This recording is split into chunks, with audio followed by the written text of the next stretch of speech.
১৯৭১ সালে মুক্তিযুদ্ধের মাধ্যমে পাকিস্তান থেকে স্বাধীনতা লাভের পর বাংলাদেশ একটি নতুন রাষ্ট্র হিসাবে আত্মপ্রকাশ করে।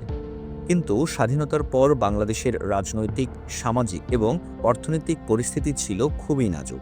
মুক্তিযুদ্ধের পর যুদ্ধ-বিধ্বস্ত দেশ পুনর্গঠনে নানা চ্যালেঞ্জের সম্মুখীন হয়েছিল। প্রাথমিকভাবে দেশটি খাদ্য সংকট, শরণার্থী সমস্যা এবং বেকারত্বের সাথে মোকাবেলা করছিল। এই অবস্থা দেশের জনগণের জন্য অত্যন্ত কঠিন ছিল এবং তাদের মধ্যে একটি বিশাল আশা ছিল যে নির্বাচনের মাধ্যমে গণতান্ত্রিক ব্যবস্থার পুনর্গঠন হবে। এই নির্বাচন ছিল বাংলাদেশের গণতন্ত্রের জন্য অত্যন্ত গুরুত্বপূর্ণ একটি মাইলফলক। ১৯৭১ সালের মুক্তিযুদ্ধের মাধ্যমে পাকিস্তান থেকে স্বাধীনতা লাভের পর বাংলাদেশের রাজনৈতিক, সামাজিক ও অর্থনৈতিক পরিস্থিতি ছিল খুবই বিপর্যস্ত। যুদ্ধের ফলে দেশের অবকাঠামো ভেঙে পড়েছিল, অর্থনীতি স্থবির হয়ে পড়েছিল এবং মানুষজন খাদ্য ও আশ্রয়ের অভাবে কষ্টে ছিলেন। এই পরিস্থিতিতে ১৯৭৩ সালের সাধারণ নির্বাচন ছিল বাংলাদেশের গণতান্ত্রিক পুনর্গঠনের একটি গুরুত্বপূর্ণ মুহূর্ত।